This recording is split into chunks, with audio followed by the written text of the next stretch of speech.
Hello, world. I just wanted to come to you today and talk about something that I keep seeing, I keep hearing.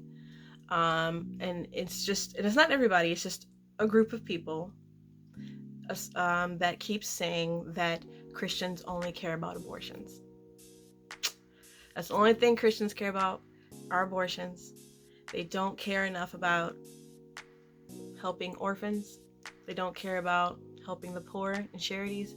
And they don't care enough about foreigners or immigrants, or I guess aliens or illegal aliens. They don't care enough about those people. They only care about abortions. And what I have to say to that is, please stop saying that, because it's just not true. Now, if you want to talk about even with politics, like even if you want to say somebody is a Trumper, I've been to quite a few different political events, and I've talked to a lot of evangelicals, I've talked to a lot of Christian supporters, I've talked to a lot of Trump supporters, and they usually have more than one reason, and it's not just abortion. It's not just abortion. But however, and I don't want to get too into politics. I have two sisters that are in politics. You want to hear them talk about politics, they can talk about politics all day. You can go to blacktnews.com, BLACKTEA news.com, and read all the articles and watch your videos and stuff. I'm not about to get into all that. But what I will say, that if someone has the right to talk about pro-choice, then someone also has the right to talk about pro-life. So there is that. Now that's one thing. The other thing is, please stop spreading these lies, because it's just not true.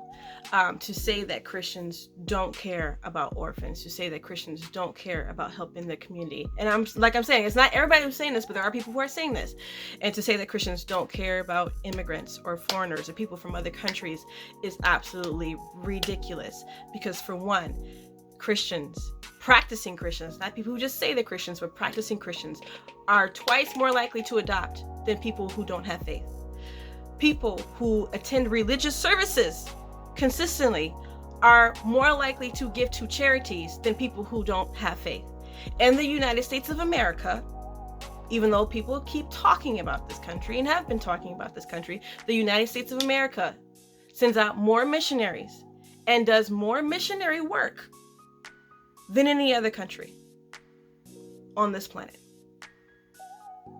So to say that Christians don't care about orphans, to say that Christians don't care about minorities or other people from other countries is ridiculous. And to also say that Christians don't care about helping the poor or helping their local community is also insane. All you have to do is, it would take you 2 seconds to Google a local church to find people that are doing things, that are collecting food, collecting clothing, and giving it out to people. Like, I mean, the fact that would even be out there, that people don't know that this stuff is going on or won't support people that are doing these things, is crazy to me. It's absolutely crazy. And I know some people might be thinking, well, how come all you guys get on the internet and talk about our abortions, and I don't see you guys talking about missionary work and how you're helping your community and blah, blah, blah. If a church is doing these things, they're showcasing it. They're showcasing it. They're not only showcasing it, they're putting it on their website. They're announcing it every service, before a service, or either after service or in the middle of service. I don't know, but trust me, they are, because that's what they do.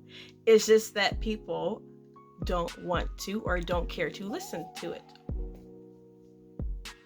They don't. And it is a problem. And I will say this is a problem in the church, because I do not think that the church really honors the missionaries or missionary work as much as they should. I will say that.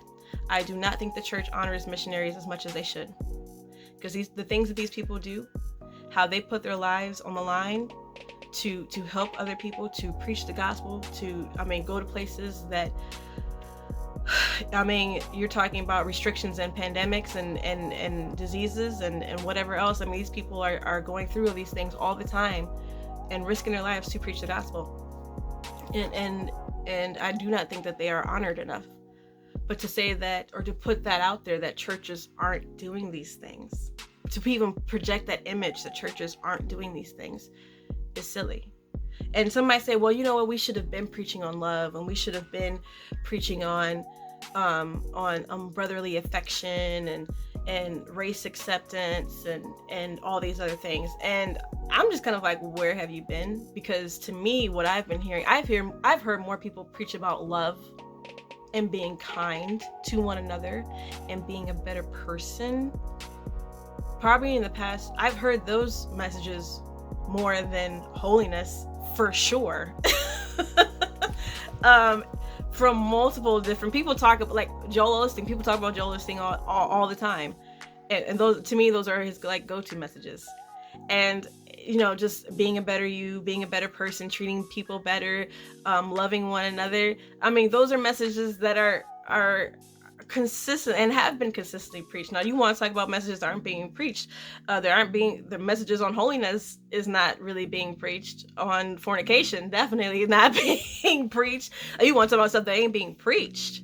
Those are subjects that aren't being preached. But love, that's been preached. It just hasn't been practiced. It hasn't been practiced enough. And just because people aren't listening and aren't practicing it, that doesn't mean that that's necessarily the church's fault. But you need that balance. And if you want to preach holiness, you want to preach self-examination, you got to have those things. Because, you know, just preaching love, you got to have it all. You got to have it all. Because like, you preach love, okay, what are those actions of love? What are those actions? Because when you love God, you want to be more like him, and you want to reflect him. And the more like him you want to be, the more of a holy life you want to live. And as far as treating your brother right, do unto others as you have them do unto you. You treat other people how you want to be treated. If everybody practiced that, there'd be no racism. There'd be no prejudice. But people don't do that. People in general don't do that, whether they're Christian or not. I mean, it's a sin, and it is something that has to be consistently preached and taught. But to say and to act like that churches and Christians don't care about these subjects and aren't preaching these things, do not put that out there, because that's not true. It's absolutely not true. Now, you might say, well, that's all I hear is about abortions. I don't hear them talk about nothing else. They don't care about nothing else. Well, is it possible that that's what you care about and is what you might be listening to? Why did you click on this video? You clicked on this video because it had the word abortion in it. I have plenty of other videos talking about a whole other tons of different things, but you decided to click on this video because it has the word abortion in it, and you knew I was going to be talking about it. Clickbait. It's a hot topic. You want to talk about it. Other people want to talk about it, and now you got me talking about it. But let's change it around. Let's flip it around. I want you, if you know an organization, or you have a church, or you know a church that is doing some good work, leave their information in the comments. Put a link in the comments so other people can see it. Other people can know. And maybe other people can donate, because let me tell you something, these churches need it. And, you know, it's really sad as what's been going on in this country. A lot of things have been going on, and one of the things that's been going on is the churches have been locked down. And so people haven't had that community source. They haven't had that help that they would get from the church. And then now you have people that haven't been going to church, and some people are never going to go back to church. You know, and it's really sad. And there's some people who are fighting, and they're rebelling against the system, and, you know, and revival is breaking out. And I pray for all my brothers and sisters in the gospel, and I pray for everyone who needs the gospel, and everybody who needs more of it. But let's flip it around. So let's stop judging what people are talking about and start building up the church. Let's start building up people. Let's start uplifting what people are doing. Let's start uplifting our missionaries. Let's start uplifting this church. Start giving to these churches that are doing these things, that are doing these programs, you know, because they need your help. They really do need your help. So drop a comment. You know, if you know an organization, if you know a charity, if you know a church, drop their name in the comment. I'll add some people myself. And so let's start uplifting each other. Let's stop pointing the finger and and accusing and putting lies out there that the churches aren't doing things, because it's just not true. And even though you might say, well, I don't mean every church, but you know, there's people out there who are taking what you're saying literally, and that's one of the main reasons why you shouldn't be saying it. So let's stop, let's take a step back, and let's help one another. Amen. Amen.